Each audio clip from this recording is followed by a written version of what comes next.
इस वीडियो में हम बात करने वाले हैं क्लास 10th के बच्चों से जो भी 11th में मूव होने वाले हैं। और सबसे बड़ा एक रिग्रेट जो रहता है वो रहता है रिग्रेट ऑफ वेस्टिंग टाइम। तो अब ये मुझे लगता है थोड़ी छोटी प्रॉब्लम है, मतलब ज़्यादा लोगों को होगी नहीं ये प्रॉब्लम, लेकिन होगी अवश्य।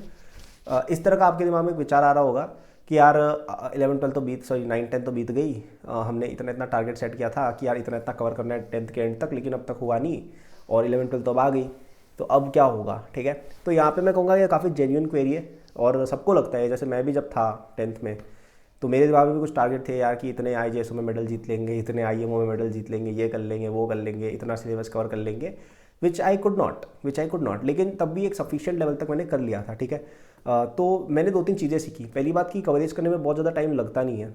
मतलब जैसे मुझे जहाँ तक याद है मैंने HC वर्मा एसेंशियली 4 महीने में कवर की थी।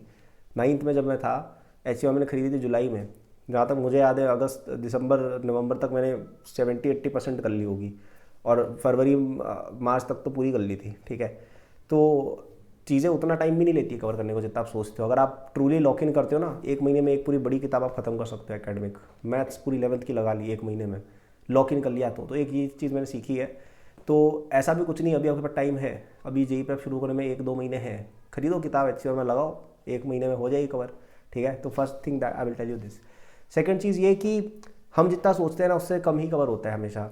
Things do not go according to expectations. कोई भी आप चीज़ ले लो, कोई भी आप कुछ काम भी कर रहे हो, like even in professional life things will take time. If you are chasing that promotion, if you are chasing that next revenue target in your business, things take time, they will come. But हमेशा हम जितना सोचते हैं उससे ज़्यादा effort, उससे ज़्यादा time लगता है।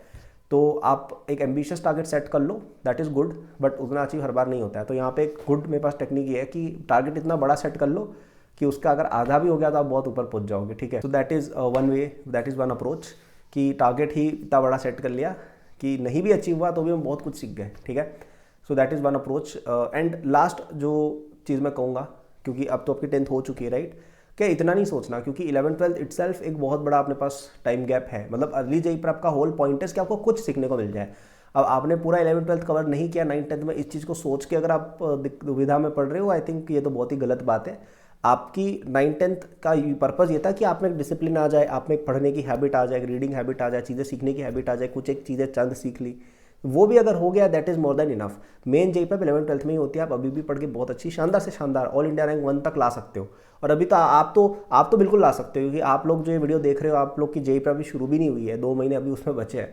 तो you still have a lot of time, you can still get an amazing amazing amazing rank. Okay, so just start studying. जो हो गया उसके बारे में ज़्यादा सोचना नहीं है। इनफैक्ट आपने कुछ किया ही होगा यार, मतलब अच्छे बच्चे यार, यहाँ पे सारे बहुत इंटेलिजेंट बच्चे इस चैनल पे मोस्टली। सब्सक्राइब कर लो अगर नहीं हो तो, क्योंकि अर्ली JEE प्रेप की वीडियो कौन देखता है ना 9 10 में। आप देख रहे हो यानी आप कुछ ना कुछ इन्वॉल्वमेंट आपकी थी, आप थोड़ा बहुत डेडिकेटेड हो towards your studies, which is great right. तो आपने कुछ तो कवरेज किया होगा I am sure, and that will beer you fruits in the near future. Okay, so be happy with what you have done, what ever you have done it's good. 11th से पहले थोड़ा सा भी अगर आपने एक वर्ड भी पढ़ लिया ना JEE का, that is also bonus, that is what I would say. ठीक है, तो ऐसा कुछ भी नहीं सोचना कि अरे यार इतना कवरेज हो जाता उतना कवरेज हो जाता। लाइफ बहुत लंबी होती है। मेरे को तो यार याद भी नहीं, 10 साल पहले किया था ये सब काम मैंने, JEE प्रेप 10वीं क्लास में शुरू करना एंड ऑल। तो बहुत लंबा होता है यार ये सब लाइफ, एंड आगे बहुत चीज़ें करने को, कॉलेज आएगा, फिर आपकी जॉब या प्रोफेशनल लाइफ रहेगी, तो उसमें बहुत मौके मिलेंगे आपको डिफरेंट चीज़ें सीखने के, आगे बढ़ने के। और तब आप इतना टाइम वैसे भी वेस्ट कर रहे होगे ऑन सो मेनी थिंग्स, क्योंकि लाइफ में और चीज़ें आ जाएंगी कि इतना प्रोडक्टिविटी जो आप अभी आप रो रहे हो ना, उतना भी प्रोडक्टिव होना बहुत मुश्किल होता है बाद में। So don't sweat it, just study your best, you still have time, and the best way to utilize that time is via my JEE 27 foundation course, जिस पे आज लास्ट डेट है to get the discount. In fact is the last date to buy that course. ठीक है, तो it's available for just rupees 3000 in the first link in description. तो ये course हम डिसकंटिन्यू करने वाले हैं बहुत ही जल्द। आई थिंक मार्च में आपको ये कोर्स अवेलेबल फॉर सेल नहीं रहेगा, अभी अवेलेबल फॉर सेल है। कोर्स कंटिन्यू जरूर रहेगा, लेकिन आप उसको ले नहीं पाएंगे। तो you can enrol in it now for the lowest possible price. इसमें 9 10 कवर रहेगा, अर्ली JEE प्रेप हो जाएगी आपकी, ओलंपियाड वगैरह का कवरेज रहेगा। तो 11 12 के कई सारे कॉन्सेप्ट्स आप पहले से सीख जाओगे। ठीक है, and that will help you lot in your further studies. 11 12 में जाने से पहले चीज़ें आ जाती है ना, उससे बहुत फर्क पड़ता है। Like even if you know the basics, that will help you lot. So get it now, you will not be able to buy this course in a week or 2, और तब प्राइस भी ज़्यादा रहेगा। तो अभी लो, इसको पढ़ने लग जाओ। कोर्स अवेलेबल जरूर रहेगा आपका 11th के मिड तक, उसके बाद ये कोर्स जाएगा, बिकॉज कोर्स की validity is still your 11th का मिड, क्योंकि इट्स ऑल अबाउट फाउंडेशन। उसके बाद तो हमारा पूरा फुल JEE कोर्स भी रहेगा। ठीक है, but you can not purchase this course after this date. ठीक है, सो टुडे लास्ट डेट है for the discount, get for just rupees 3000 and invest in your early JEE prep. So that was the video यार, ज़्यादा सोचो मत कि time बीत गया क्या हो गया, जो बचा है उसका बेस्ट यूज़ करो। Good luck, all the best.